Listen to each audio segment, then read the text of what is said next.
Berhenti bicara tentang masa lalu. Saatnya menata masa depan. Bersama Ishak Rafiq, Direktur Eksekutif Masa Depan Institut.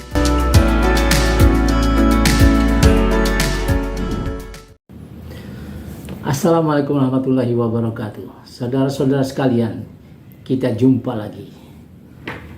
Anda bersama Ishak Rafiq, Direktur Eksekutif Institut Masa Depan Indonesia, yang lebih dikenal sebagai Masa Depan Institut. Pembicaraan kita kali ini sesuatu yang agak general, agak umum, yaitu tentang kondisi negara kita saat ini menjelang pergantian presiden dan kabinetnya tentu, dan DPR, MPR. Semua orang bilang bahwa Indonesia tidak sedang baik-baik saja. Artinya semua orang tahu bahwa keadaan tidaklah membuat kita bisa tersenyum, bisa menghadapi masa depan yang enak. Ada banyak hal yang mesti diperbaiki.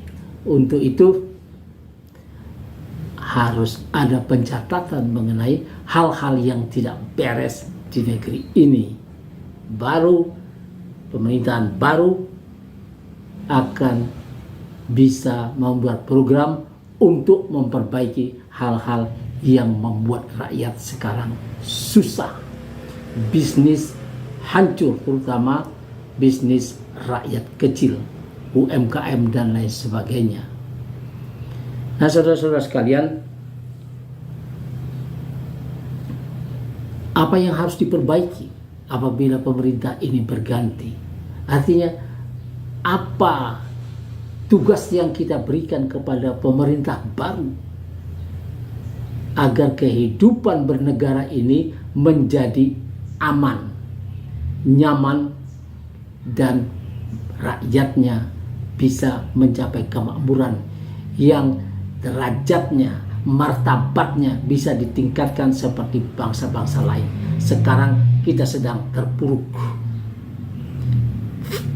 Ya, kita tahu kalau kita lihat saja misalnya kurs dolar terhadap rupiah ini sudah sangat mengkhawatirkan. Padahal kita tidak dalam keadaan krisis seperti tahun 1997-98 yang menyebabkan Orde Baru rontok. Orde Baru harus dilengsarkan oleh rakyatnya, dicabut mandatnya oleh kekuatan reformasi di mana rakyat dan kampus berada di belakangnya. DPR MPR dicabut mandatnya karena dianggap telah berkhianat, telah mengangkat orang yang tidak disukai rakyat untuk memimpin Indonesia lagi untuk yang ketujuh kalinya. Nah, keadaan sekarang nilai tukar rupiah sudah mendekati itu, bahkan sudah hampir sama, yaitu sudah mendekati 16.000 rupiah per US dollar. Ini sangat berbahaya. Sebab kalau ini tidak ditangani, maka biaya hidup rakyat ini akan menjadi sangat mahal. Selama dolar tidak dilunakkan, kursnya tidak dibuat misalnya menjadi 6.000 atau 7.000 atau 6,7 di pada zaman Habibie yang mampu diturunkan itu, ya, dengan cara yang luar biasa, dengan memanage BUMN, meletakkannya pada relnya yang benar, kemudian mencapai keuntungan, masuk pasar modal, dan lunaklah nilai dolar itu. Kita sekarang tidak memiliki seorang manajer BUMN sekaliber Tandria Bank. Yang terjadi adalah BUMN 68% kondisinya dalam keadaan hampir bangkrut, kata Sri Mulyani Indrawati. Manajer BUMN-nya orang bisnis Erick Thohir namanya, yang juga merupakan bos Adaro, bos pemain besar dalam bidang batu bara dan lain-lain. Nah, ini BUMN sendiri dalam kondisi hampir bangkrut 68%. Ini tentu sebuah persoalan yang nanti pemerintah baru harus menginvestigasinya. Kalau pemerintah sekarang Jokowi yang masih punya waktu 1 tahun tidak melakukannya, ini masih ada waktu buat Presiden Jokowi dan kabinetnya memperbaiki ini. Nah, itu satu, BUMN harus dibenarkan supaya kita bisa menurunkan nilai rupiah.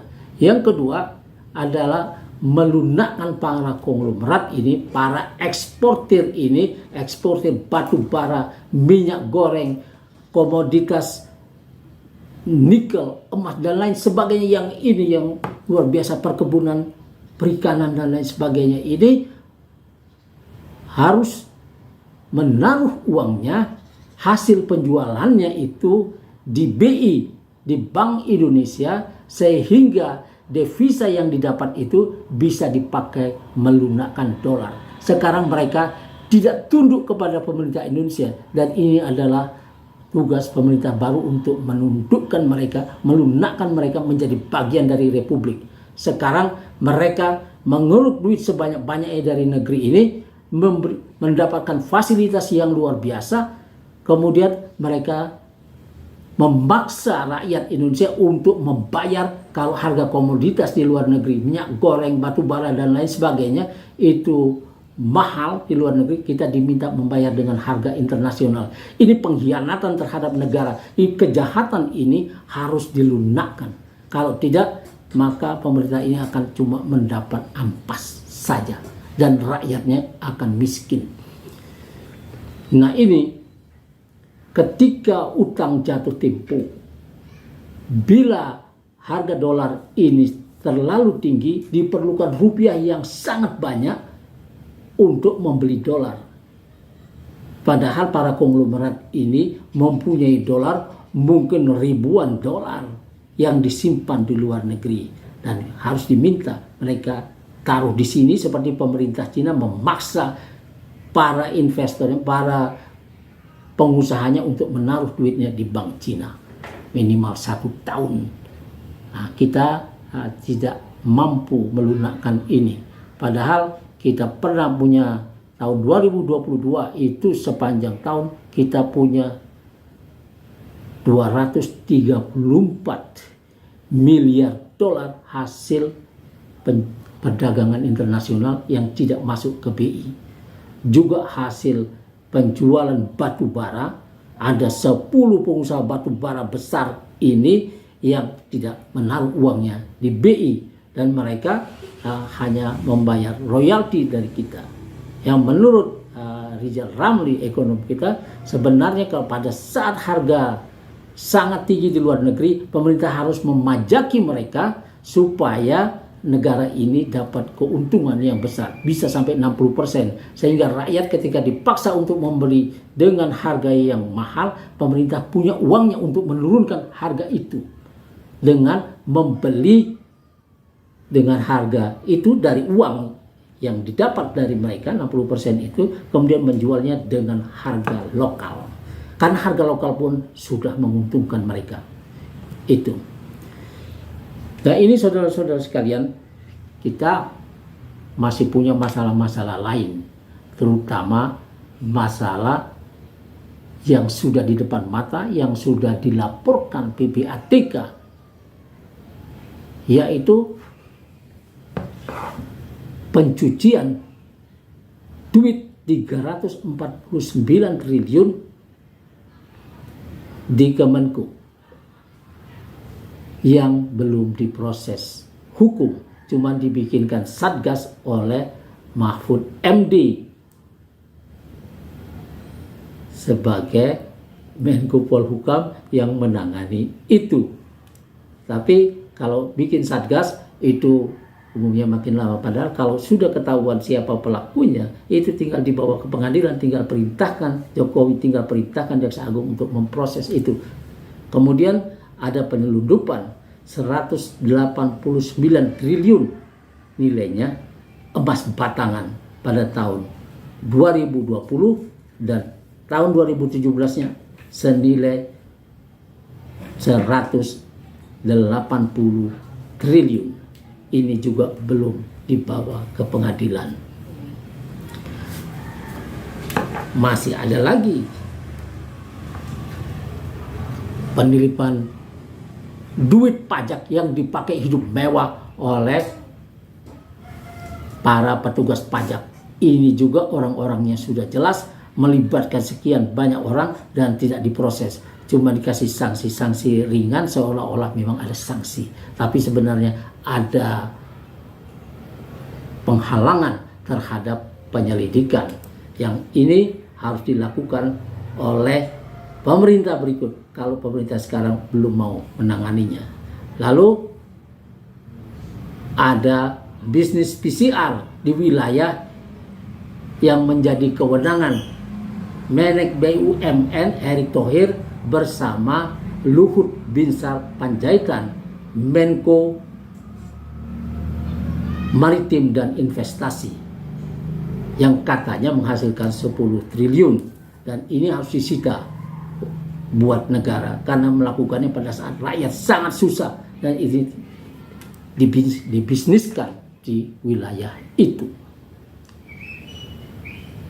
Apalagi ada penggangsiran duit Telkomsel di mana Menek BUMN telah dilaporkan oleh LSM Cerdas Hukum.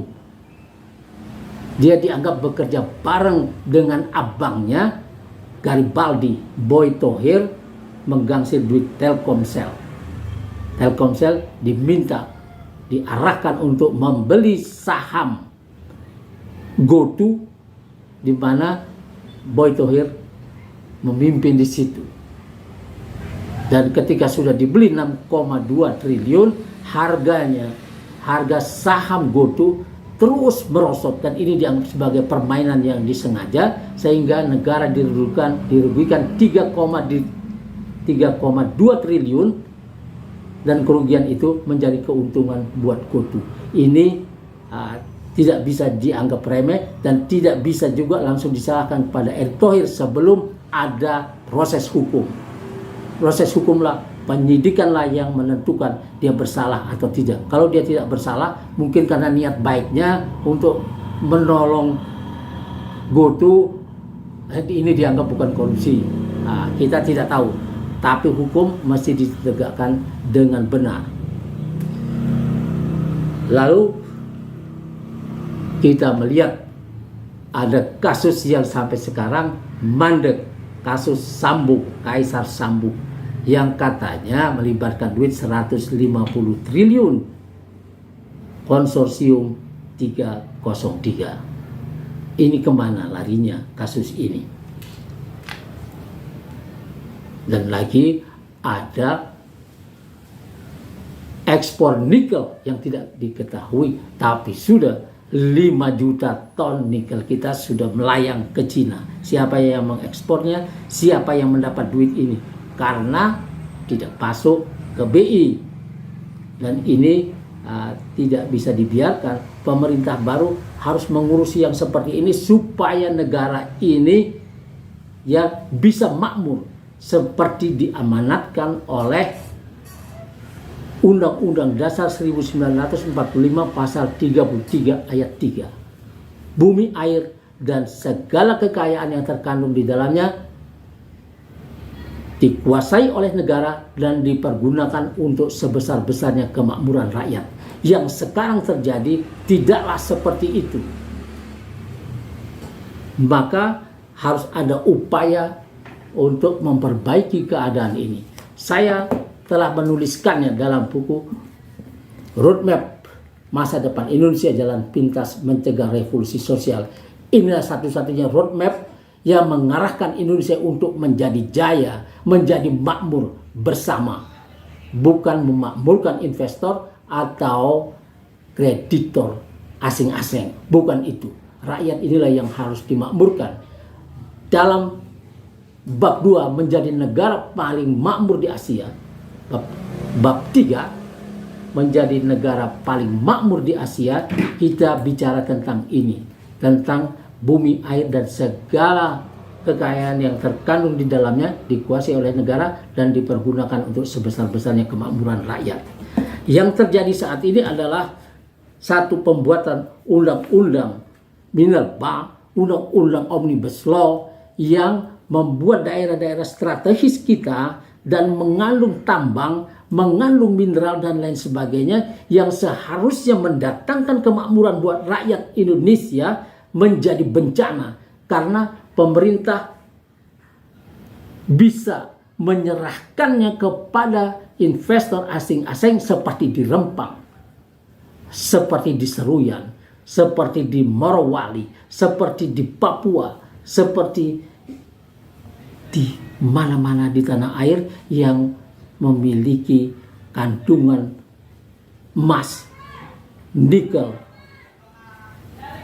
aluminium atau apa saja yang bernilai, pasir kuarsa yang bisa dirubah menjadi kaca seperti di Rempak, itu Barelang, Batam, Rempang, dan pulau-pulau sekitarnya itu menjadi rawan. Rakyat ini menjadi tidak punya perlindungan lagi. Dan inilah hal-hal yang mesti diperbaiki oleh pemerintah baru nanti. Dan masih banyak hal-hal lain yang nanti akan saya buka satu persatu supaya negara ini bisa makmur. Wassalamualaikum warahmatullahi wabarakatuh.